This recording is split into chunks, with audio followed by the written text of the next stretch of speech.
And I want to welcome our speaker today, who's Kathleen Doherty, Farmland Easement Coordinator, Manager, she'll tell you, from American Farmland Trust. And she's going to be giving us a really timely presentation on agricultural preservation opportunities in Massachusetts. There's a tremendous amount of funding right now, and Land Trust can help spend it. So she'll tell us more about that. Take it away, Kathleen.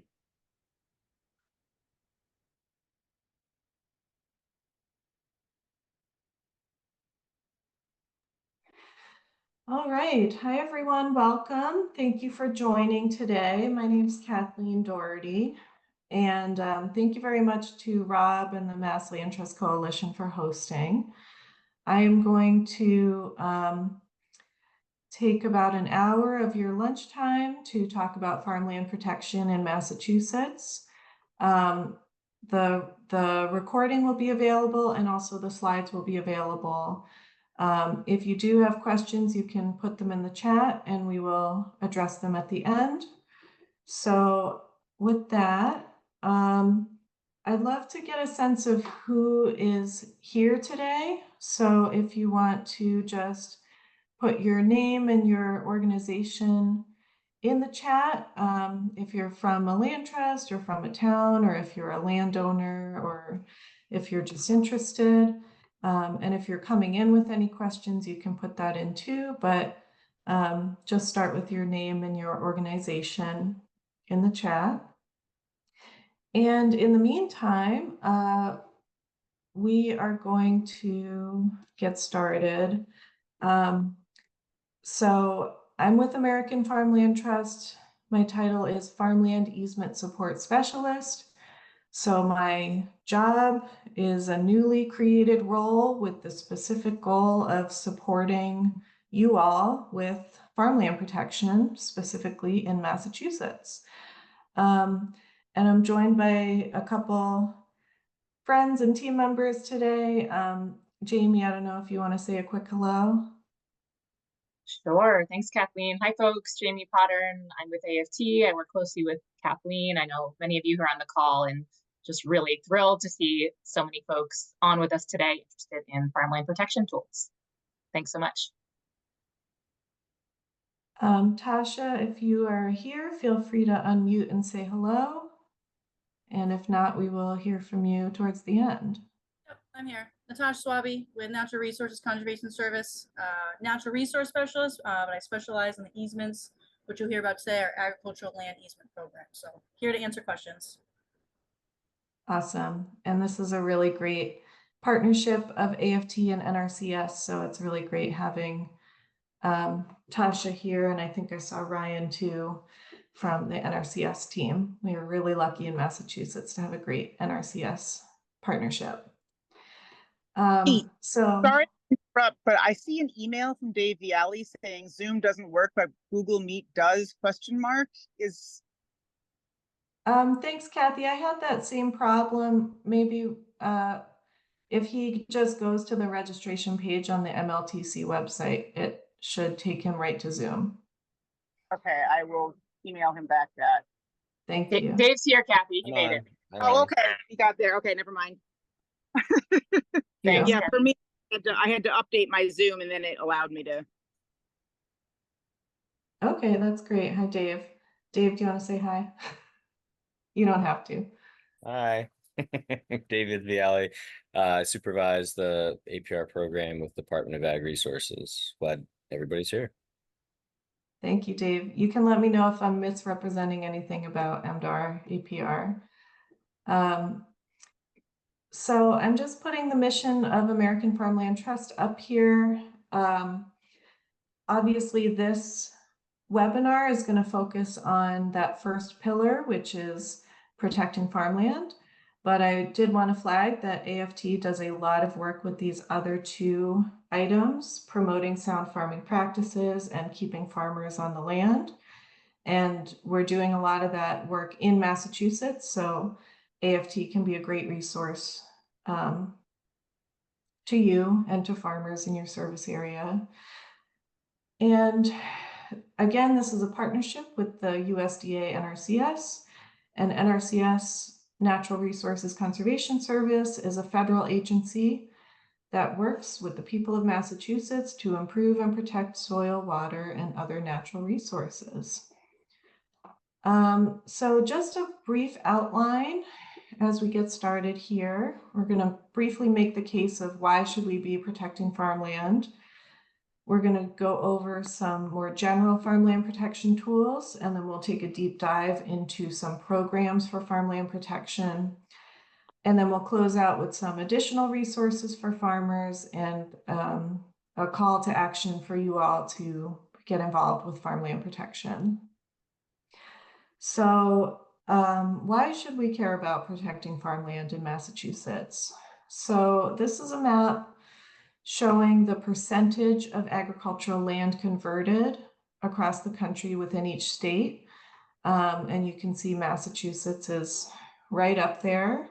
And in fact, we were 6th in the country in terms of the percentage of our farmland lost. More recently, we've lost an additional 5.5 acres just in the past 5 years, up to 2002. So again, that's a faster rate than many other parts of the country. And we're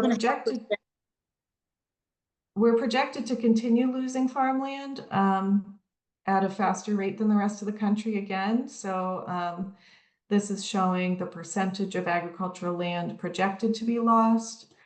And again, if recent trends continue, we're on track to lose an additional 74,000 acres of farmland, which coincidentally and unfortunately is just about the same amount that our state Farmland Protection Program has managed to protect in the last 43 years.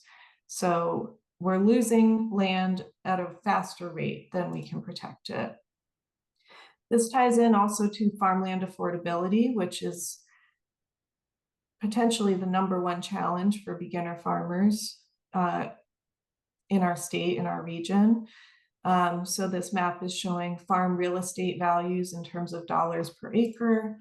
And again, Massachusetts has the 4th most expensive farmland in the country, right after Rhode Island, New Jersey, and Connecticut.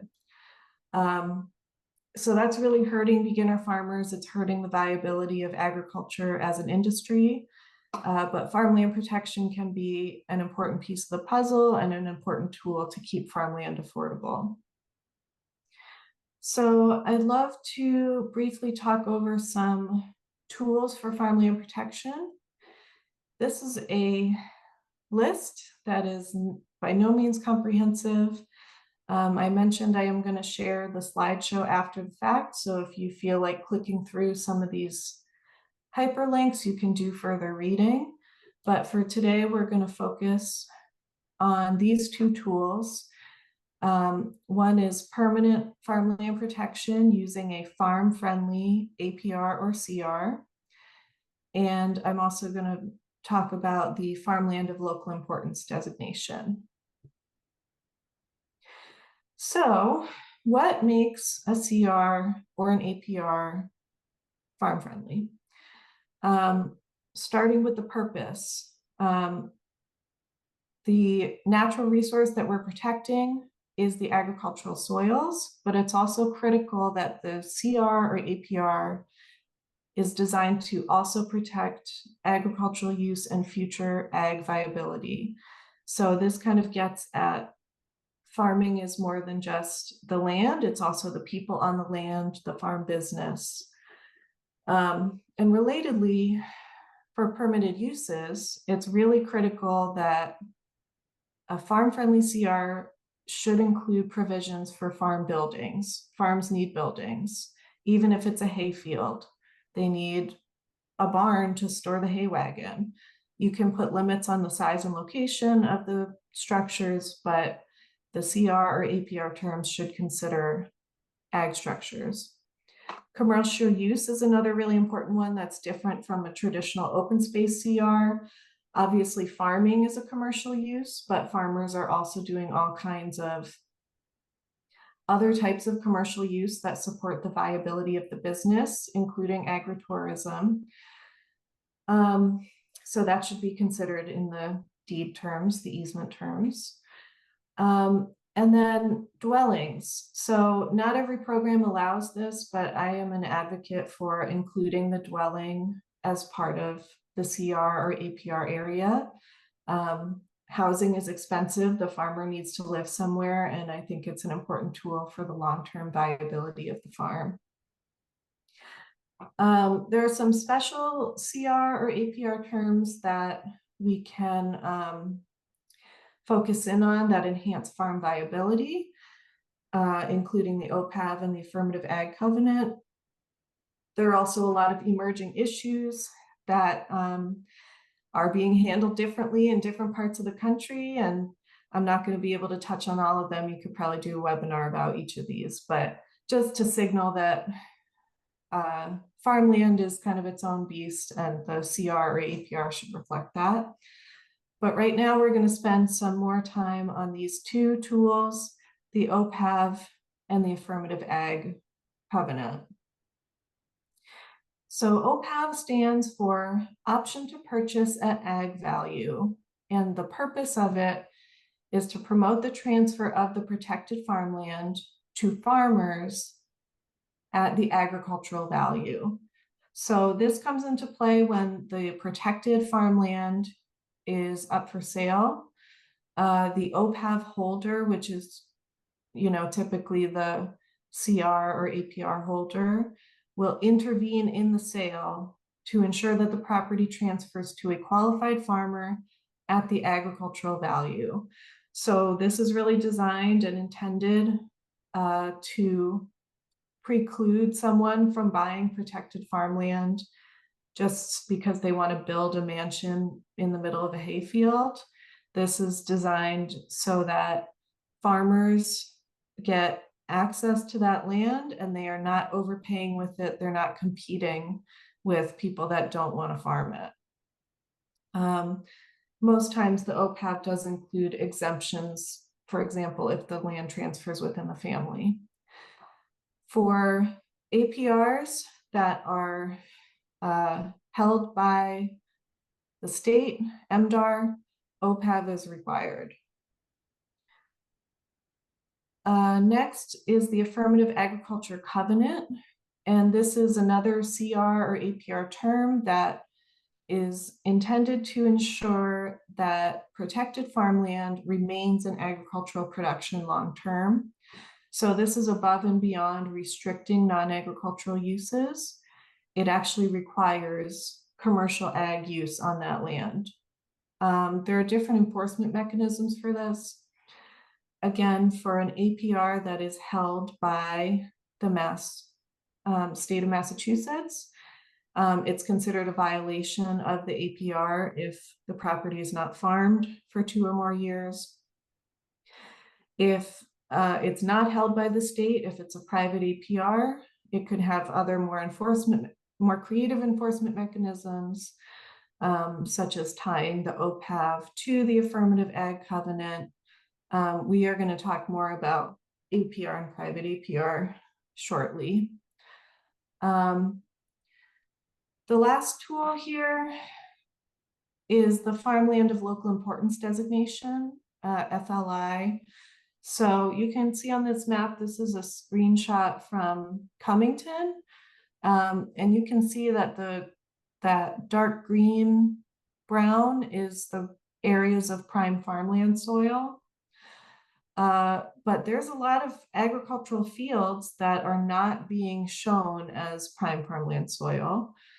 And it's just the case that in New England, a lot of farmers are growing crops and raising animals on land that is not identified as prime or statewide important or unique farmland. So that's where the Farmland of Local Importance can come in. So it's any land or soil that is not recognized as prime, unique, or statewide important farmland, but it is suited for crop production, could be designated as farmland of local importance. So you might guess from the word local, these soils are designated locally town by town with help from NRCS. So it is kind of a piecemeal process, and it's also true that the FLI soils have to meet certain qualifying conditions to kind of verify that they are suitable for crop production. So this is a project AFT has been working on with NRCS, and just literally going town by town and parcel by parcel to identify where these soils are. But it's worth doing in many cases because farms with FLI can qualify for more land protection programs. So this is a map, continually updated. This one's from June 7th, showing towns that have designated farmland of local importance. If your town is not on here, we can help you get that process started. And again, the whole point of doing this is that farms with FLI soils can qualify for more farmland protection programs. This is a link to the current list of towns, which is updated continually, so you can check if your town is on there. So now we're going to dive into some programs for permanent farmland protection. And there is a variety of programs, and probably some that are not listed on here, but we are just going to focus today on APR, private APR, and the federal ASAP ALE program. So APR stands for Ag Preservation Restriction. This is the state program from the Massachusetts Department of Ag Resources, or MDAR. This is the historically most popular, best funded farmland protection program in Massachusetts. And it's also one of the oldest and strongest state farmland protection programs in the country, which is pretty cool. Landowners apply directly to MDAR, and MDAR is the holder of the APR. Towns can co-hold, but land trusts don't end up as co-holders, but land trusts can assist with the project in other ways, and assist the landowner with their application. The reason this is a popular program is that MDAR does all the work and they pay almost all the costs. The easement purchase price and the transaction costs are covered by MDAR. Very often, very typically, MDAR is cost sharing with NRCS, and we're going to talk more about that later. But from your perspective as the land trust, there's typically a requirement of 5 to 10% local match. And if MDAR does not find the local match, they will ask the landowner for a bargain sale. For land to be eligible for this program, it's similar to Chapter 61A. So it's minimum 5 acres, at least 2 years in commercial ag, and they do have to provide gross sales receipts, but the dollar amount is pretty low. That's just to prove that it's in commercial agriculture.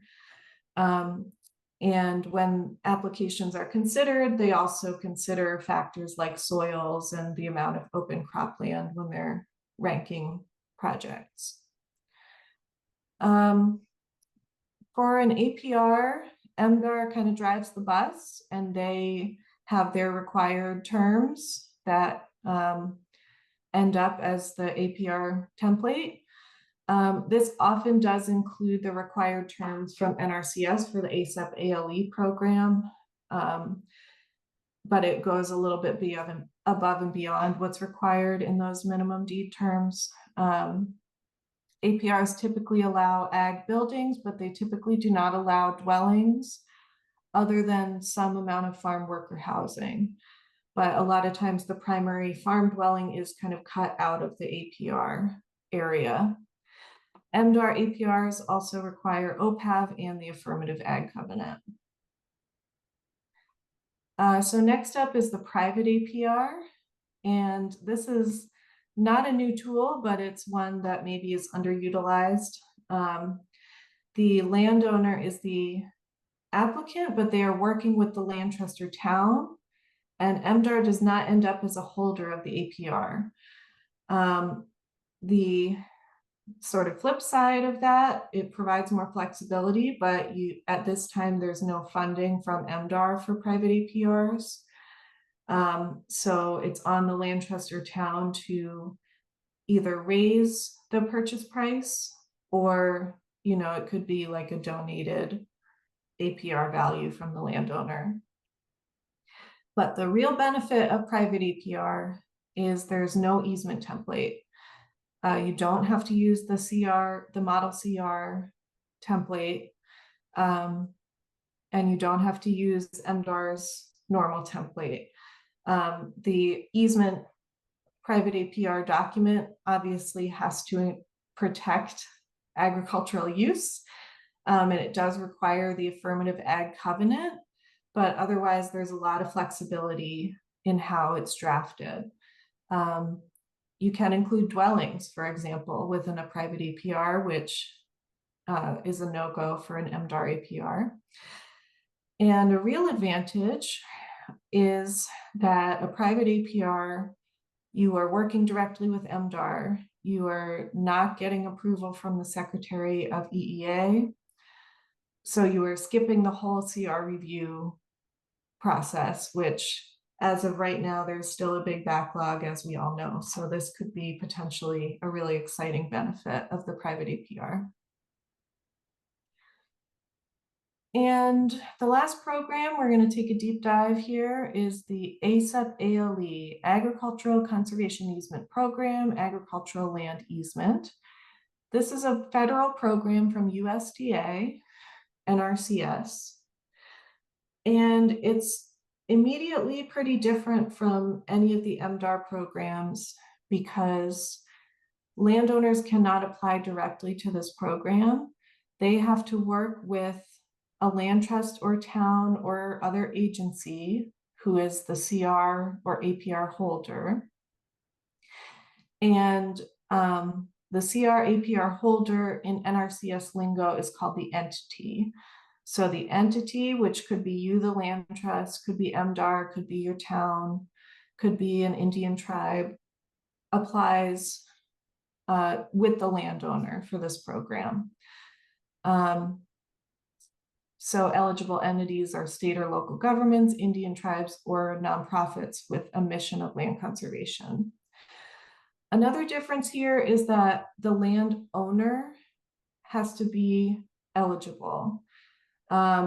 Because it's a USDA program, they have to demonstrate that they are eligible to receive USDA money. We can talk about what that means, but it's just important to know right off the bat that landowners are going to have to work with NRCS, work with USDA, probably more so than they might for another grant program. For land eligibility in general, there's no commercial ag requirement, but they do require generally that the parcel have no more than 2/3 forested land. So, 1/3 open cropland. And in general, if the parcel has at least 50% prime and important soils, it's going to be eligible. That can include those farmland of local important soils. There are other eligibility pathways available, but this is the most common one in Massachusetts. And it's important to note that land that's owned by a government or organization, including a land trust, is not eligible. This program is intended for land to be privately owned or owned by a tribe and to continue, as private farmland. So if you, the land trust, are considering applying for this program, the way it works is that NRCS provides up to 50% of the fair market value of the APR or CR. And the remaining 50% is your responsibility as the entity. It can be cash that's raised by the land trust from grants or private donors, Or it could be a bargain sale from the landowner for that remaining 50%. And unlike APR, the transaction costs are not covered by this program, so they would be paid by the entity, or the land, the entity being the land trust or town or government or tribe. The benefit of this program, in my opinion, is that the deed terms are a lot more flexible, the easement terms. So NRCS does require these minimum deed terms, which I'm linking here, that must be incorporated into the final version of the easement or deed. They call it a deed, meaning the CR or APR easement. But there's more flexibility as long as those terms are included. So for example, you can include dwellings within an ASAP ALE easement. And you can include OPAV and the affirmative ag covenant, but it's not required. So some landowners don't want those terms. Some land trusts don't want to enforce those terms. And so this is like a great alternative that they're allowed but not required. So if you're thinking of applying, the first step is to determine the parcel boundary. And this is a really important step because it's not that easy to adjust the boundary after the fact. So if the landowner wants to hold out a house lot, or if there's woods in the back, that's going to put it over the 2/3 forested limitation, and you want to exclude those woods, figure that out as early as you can. And then you can submit maps to NRCS to confirm that the land is eligible. If you're going with the soils for eligibility, 50% prime and important soils. If you're going to rely on the farmland of local important soils to meet that 50%, that's going to require extra time. So the real takeaway is submit maps to NRCS as early as you can and just start the conversation. An important thing here is that you are required to have a written pending offer at the time of application, but you are not required to submit an appraisal. So you could have an offer with a landowner that's signed, but it has all kinds of conditions included. This offer is conditioned upon the appraised value and the approval by the board. It can be a very preliminary kind of offer. And you can also include a range of values. So, not to exceed this amount, or $5,000 per acre, or whatever the appraised value is. So the key thing is that it has the landowner's signature, but it does not need to be based on an appraisal. And in fact, there's some advantage to waiting for the appraisal until after you apply. I mentioned this earlier, but landowners need to be prepared that this is a federal program, and they are going to need to work with NRCS as well as the sister agency, which is the Farm Service Agency. That can add time to the application, and it can also add confusion with landowners. So you want to really make sure you're upfront about that piece. Applications are accepted anytime, but the next batching date is November of this year. And the key thing, start early. NRCS can work with you. They can review maps. They can help you figure out what's needed. I'm also available to assist with that kind of project scoping and configuring the boundary and all that kind of thing. If you submit in November and there's a problem with the application, or the landowner didn't do the paperwork or whatever, like by then it's a little too late. So just start early and start thinking about it now. This is a very wordy chart, but it's an attempt to kind of highlight some of the differences between APR, private APR, and ASAP ALE. And just to add to the confusion, ASAP ALE comes into many APR transactions, and it can also be used with private APR. So I'm trying to distinguish each program, but there is a lot of overlap, especially with ASAP ALE and APR. So if you're hearing from MDAR like, oh, we want to work on this project, but it doesn't have the 50% prime and important soils, that's because MDAR is using ASAP ALE as a cost share. So if you are reading this as the land trust, you can focus on whether you're going to work with APR or just ASAP ALE or a combination. I won't go over all of this, but I will take questions towards the end, but this is just kind of a summary of what I've been talking to you about just now, the differences between the three programs. And finally, here, I am going to just quickly click through some slides, and these are resources for farmers so that when you, the land trust, are working with farmers in your region, you can just kind of have a reference sheet of some grants and other resources. I'm not an expert on any of these, but it's a good starting place to refer farmers. So in terms of farm practices, there's a lot of money out there from USDA. MDAR has funds, and even AFT has a lot of technical assistance and grants for climate smart ag, and all kinds of money to help farmers implement farming practices that are beneficial to the natural resources. For farm businesses, there's a lot of business planning support, grants, financing. Farm Credit East is the #1 lender for farmers in Massachusetts.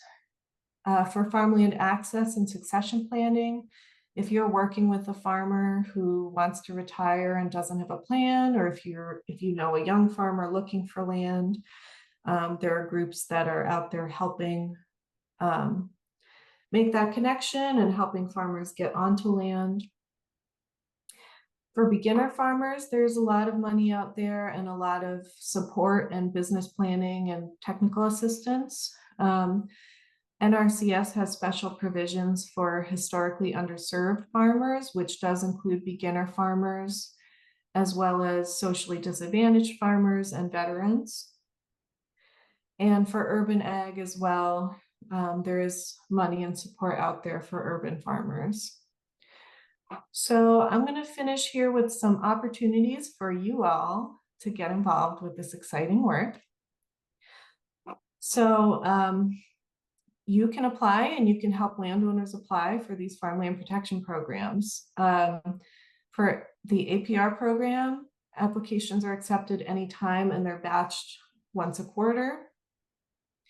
For ASAP ALE, applications are accepted anytime and they are batched in November, and you want to start early. And if you're ready to go and you submit it now, they can review it now. The key thing is to not wait until the last minute. They can accept your application at any time.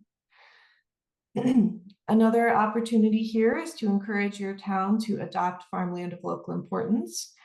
And again, AFT can help you with that. More farmland of local importance means more farmland that's eligible for farmland protection money. There's a couple ways here to stay in the loop. The Mass Land Trust Coalition does have an Ag Conservation Working Group, which is becoming more active. There's also the NRCS Easement Subcommittee, and Jamie and I are involved with both of those opportunities. And we welcome more participation. I also really want to plug the National Ag Lands Network. This is a network that's hosted by AFT with funding from NRCS, and it's a community and an online platform for people across the country working on farmland protection. So I'd really encourage you to sign up. There's a strong representation from Massachusetts, and it's a great way to like get questions answered or collect case studies or, you know, just connect and network with folks doing this kind of work. And lastly, I just want to highlight a couple additional resources. AFT has published a lot of research to make the case about why we need to protect more farmland. The Farms Under Threat project is the latest sort of national study of that. And in Massachusetts, the Farmland Action Plan was just released, and this is new and exciting and unprecedented in Massachusetts. It's a plan published by the state, published by MDAR, and it really calls for strategies to increase the pace of farmland protection, and really calls on all of us to get involved with this effort. So I'm going to leave it there. I will put up our contact information here. And again, I am going to share this out as well. But I think for now we can take some questions.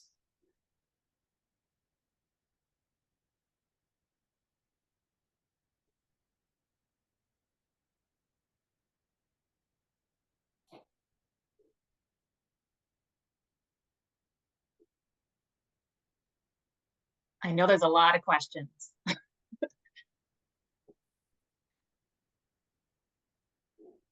Go ahead, Cynthia. Do you want people to raise their hands, or how do you want this to work? Oh, well, Cynthia can go first because I see she's unmuted, but yeah, feel free to use the raise hand function. If you can't figure it out, just unmute, but let's try to raise our hands. But go ahead, Cynthia. Yeah, I was just gonna ask, I mean, I obviously need to learn more about the new NRCS funding mechanism directly that's not directly through APR, because one of our issues with the APR program is because we tend to get involved in projects when it's at a transition time, right? So when succession planning seems to be a challenge for the APR program. And so I'm wondering if that is also a problem with the NRCS funding, or if they're more open and able to take on new farmers, or, you know, in that transition period, which is often when land trusts get engaged. Can you just clarify that a little bit, Cynthia? Like, you mean, like, what is the challenge exactly? Is it that they're just a new landowner, or? So I got 3 potential APR projects right now. They're all going to have succession planning involved. And so, you know, the questions that we get is like, who is the next owner? And that may or may not be identified, but the current owner is willing to go through the APR process.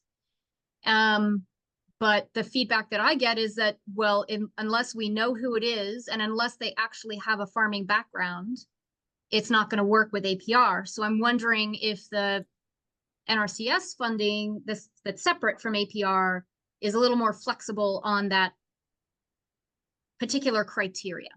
Yeah. Did I explain that correctly? Yeah, no, that's super helpful. Let me just add from the APR perspective, and then maybe Natasha or somebody else from NRCS can join it on ASAP. It's unfortunate that that's the message that you're hearing from APR. You know, yes, we do consider, you know, viability of the farm, and therefore, you know, who successor owners are a portion of how we evaluate, but it's not a hard no, and it's certainly not an eligibility criteria. So if that's the message that people are getting, let me know, and I'll address it with my staff and make sure that they make that clear. That is the message I'm getting. Okay, I will do that. Thank you. Hi, Cynthia. And- And then from an NRC, I don't know, sorry if I just cut off, maybe Jasper was unmuting. NRCS perspective, with ALE, that's not part of APR. It's not an eligibility or criteria to have the land being farmed actively within the next 5-year plan or 10-year plan, etc. So if landowner was to purchase, to undergo an easement and then maybe transfer it to next generation or sell it down the road, it's not a requirement that there's evidence that the person's going to farm it. We have the definition of viability of farming, so that just means as long as the land is able to be farmed at some point, but we don't have a restriction on that it needs to be actively farmed. And then any owner that was to pick up farming, they would just have to transfer with FSA, which is our sister agency, Farm Service Agency, they would just have to transfer that farm and tract that's established with the current landowner. But that's nothing that needs to happen at the time of closing or anything like that. It can come pretty naturally, so a little bit more flexible. Also, just want to add, I don't want to get probably too deep in the weeds because it gets complicated, but with ASAP Ale, there is the buy, protect, sell option. So for example, an entity could buy the property itself, put a restriction on it, and then within 3 years or more, if you need it, and NRCS is so agreeable, sell it to a farmer. So that can help bridge that transition planning gap as well. And that's something that APR is also looking at, hopefully, to figure out a way to do that in the future.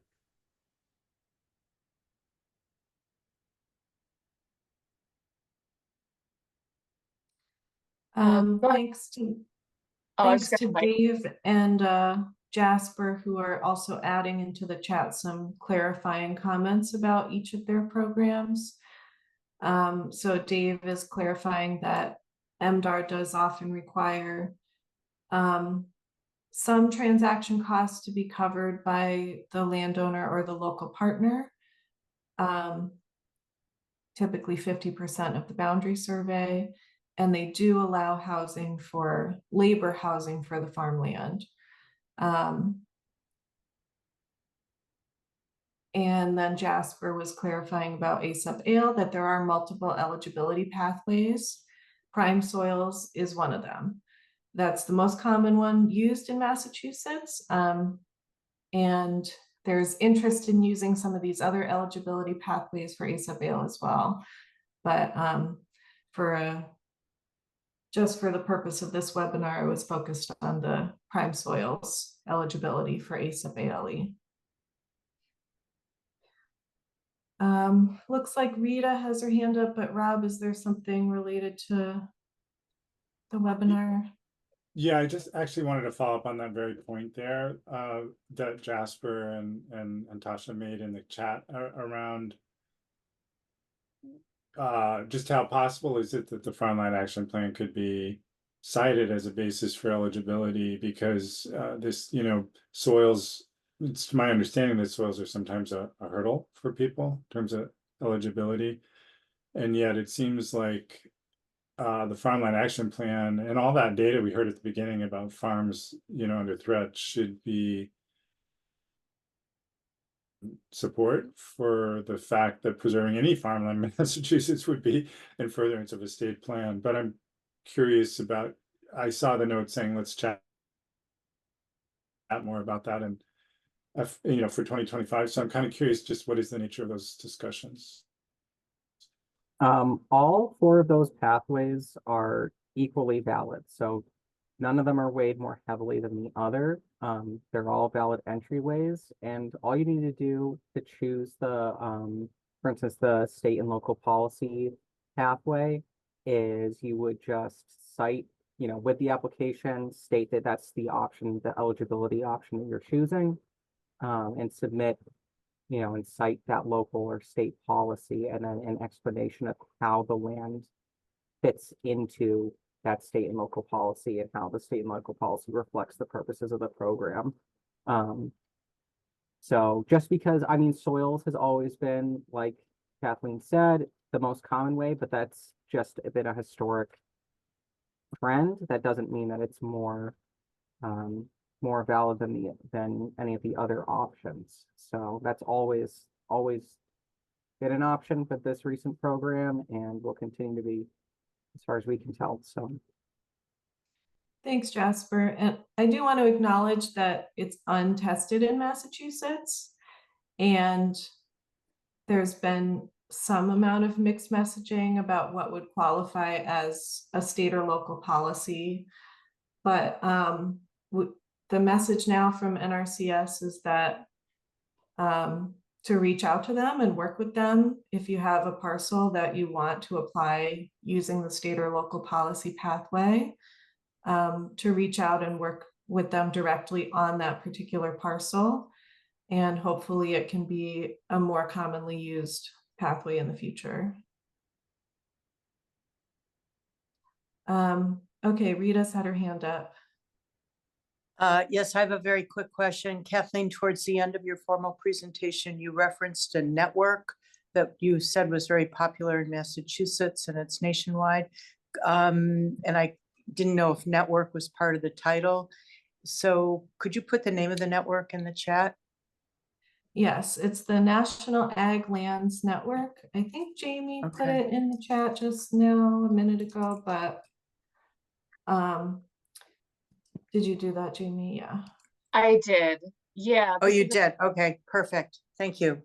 Yeah, it's a national network that American Farmland Trust leads. It has an online platform component, and it's really designed for land trust professionals and municipalities to network around land protection topics. And so there are some folks in New England on it.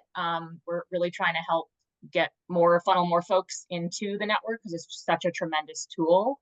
So over the coming months, we hope to build out a Massachusetts online platform just for land trust and towns and others to really connect around any relevant topics related to farmland protection, affordability, all that kind of stuff. But it's a free tool. You just have to make a username to become a member, and it gives you access to anyone across the country, any professional. You can ask a question, you can ask things about ASAP ale, and likely somebody will respond to you. And there's different kind of online communities on there as well as you can also create private communities. So great tool, and we hope to support it becoming better maximized here in Massachusetts. Kathy, want to go ahead? Yeah, just a quick clarification question.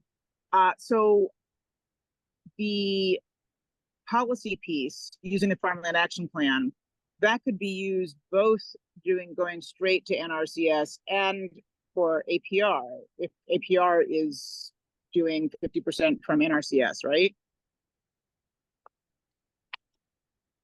I don't know if Dave wants to weigh in directly, but I think the answer is yes. Yeah, I mean, it still has to meet APR's legislative eligibility requirements, 5 acres, commercial, in that economic threshold. But if it does, then you could certainly seek to match APR with ASAP, and as long as ALE is willing to accept that eligibility pathway for themselves, which would be great, right? Because that's 100% of your purchase price, pretty much all your due diligence costs. You don't even have to hold the restriction. Yep. And Tasha did enter in the chat that there is a lot of movement and a lot of proactiveness at the NRCS state office with the Farmland Action Plan as a potential eligibility pathway. So that would be a really exciting reason to have done the Farmland Action Plan, is to just get more farmland to be eligible, bring more federal dollars into Massachusetts to protect farmland. Catherine had a question about ROFR.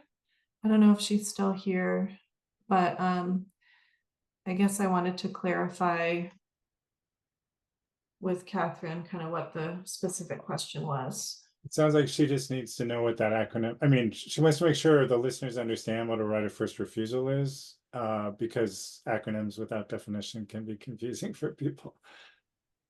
Yes. So that was not a tool that I covered in this presentation, but it is a tool for farmland protection through Chapter 61. Rob, do you have a comment or do you want to weigh in? No, yeah, I'm sure there's others on the call who could help if you wanted, if you Well, want. I can speak to that. So a right of first refusal is also part of some of the kind of, not the earliest, but not the most modern APRs, where MDR has the right to match an offer. So it is something that if you're looking at older, middle age APRs, you will also see.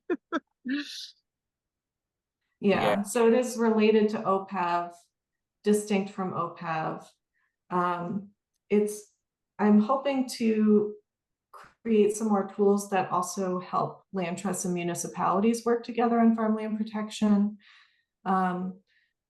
In the case of Chapter 61, the town has the right of first refusal, so that if the land is threatened by development or is being withdrawn from Chapter 61, the town has the opportunity to buy it. But many towns don't know or don't have experience assigning the right of first refusal to another group such as a land trust. And it can be a really good opportunity to partner between the land trust and the town to take that farm off the market. So that's maybe the subject for another workshop, but definitely an important tool to know about. Yeah, and just a quick note too, that the reason that that MDR moved from doing the right of first refusal to the option to purchase ag value is that with the right of first refusal, you're having to meet whatever that value is. And so it could be way above what that agricultural value is. And so that's why, if you have the opportunity to do it as an option to purchase at ag value rather than a right of first refusal, that would be preferable, because then that it'll be affordable in the future for a farmer. If you can't, then having a right of first refusal at least gives you the opportunity to be able to step in to buy it if whomever is buying it isn't going to be an agricultural purchaser. But it does mean that, you're competing with all the non-ag purchasers. Yeah, we should probably do a workshop on right of first refusals at some point too, because the way it's been traditionally used by at least the APR program is it as part of the restriction, right? So the property's been protected. So really it's a resale, it's a value limitation on the resale to address the affordability of farmland.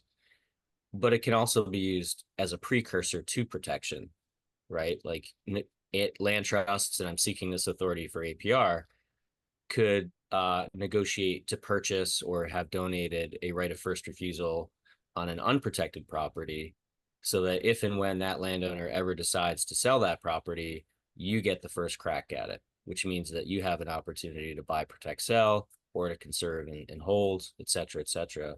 I think it's a strong tool that just hasn't been utilized as much as it could be. Yeah, that's a very good point. And it's also a way to be able to get some additional value to a property owner if they're not so keen on what the appraisal is. You can't pay an outrageous amount, but you can pay something that's reasonable, for that additional right of first refusal, which can help, if somebody's balking at what the price is. Yeah, there's a lot of tools out there, and enough for plenty of additional workshops. But right now we're approaching the end of our hour. And I'd just like to invite our partners who are on the call, if you have any last comments or things that didn't get addressed, feel free to unmute and speak up. And otherwise, I think we will be sharing the recording, sharing the slides, and definitely open to more questions by email.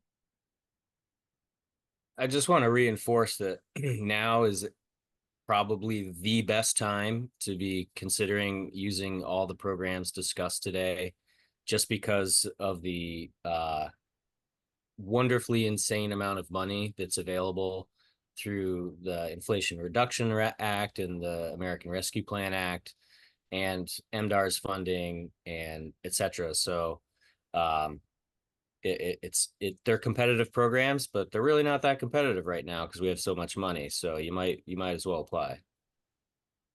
Nice. Great, thank you all, and thank you, Kathleen, for a great presentation. We'll share the recording and the slides out very soon. And NRCS friends, did you have any final remarks?